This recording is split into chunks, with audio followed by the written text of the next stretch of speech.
Bon, maintenant, on va prendre la question « Qu'est-ce qu'il y a ?» Et faites attention, il y a une différence entre la question « Est-ce que ?» et la question « Qu'est-ce que ?» Bon, toujours la question « Qu'est-ce que ?» vous allez trouver « Il y a ». Enfin, qu'est-ce qu'il y a? Et ça commence par Q. Mais la question « Est-ce que ?» il y a « Et ». Je commence par « Et ». La question commence par « Et ». Est-ce que? Bon, est-ce que c'est la réponse avec oui ou non? Mais ici, qu'est-ce qu'il y a? Non, je précise des choses. L'endroit des choses. Pas l'endroit des choses, mais des choses, ok? Bon, j'ai un court texte sur le bureau de Madame Émilie. Il y a des livres et des cahiers. Les chaises bleues sont dans la chambre. Le goûter est sur la table. Maintenant, il veut savoir qu'est-ce qu'il y a sur la table. Lisons la dernière phrase de nouveau. Le goûter est sur la table. Alors, qu'est-ce qu'il y a sur la table? Il y a quoi? Le goûter. Bon, alors comment je vais répondre à la question qu'est-ce qu'il y a? Numéro 1, je barre qu'est-ce que? Tout cela, avec l'accent.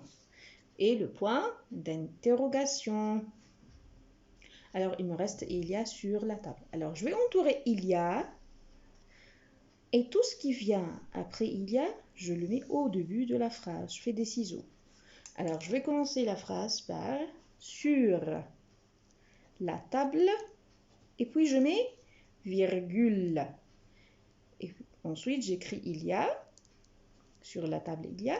Et je cherche la réponse dans le texte. Il y a quoi sur la table?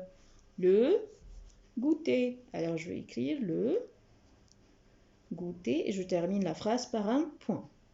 Alors, qu'est-ce qu'il y a sur la table? Sur la table, virgule, et je commence toujours par majuscule. Il y a, et puis le goûter.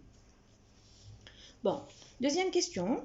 Qu'est-ce qu'il y a sur le bureau de Madame Émilie?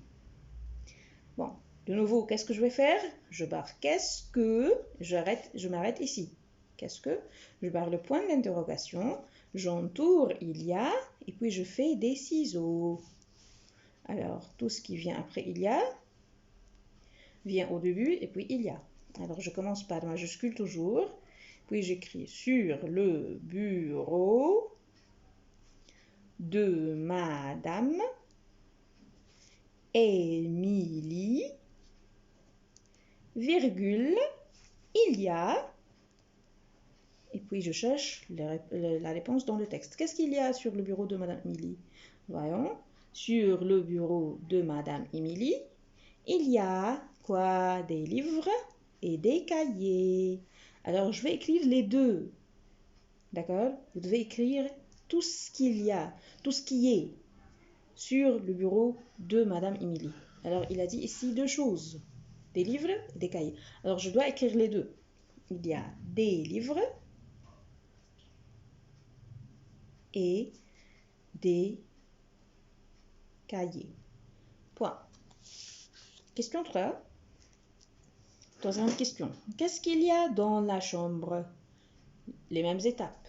Je barre qu'est-ce que? Je barre le point d'interrogation. J'entoure il y a et je fais des ciseaux. Alors, je commence par dans la chambre. Et des, ça sera majuscule. Alors, dans la chambre, virgule, il y a quoi? Je cherche la réponse dans le texte.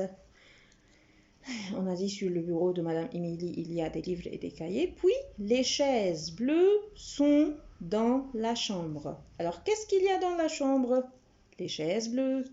Alors, je vais écrire ici, il y a les chaises bleues. Seulement, est-ce que je copie le verbe aussi? Non. Je ne vais pas copier son. C'est faux. Je copie seulement ce qui est dans la chambre. Alors, ce sont quoi? Les chaises bleues.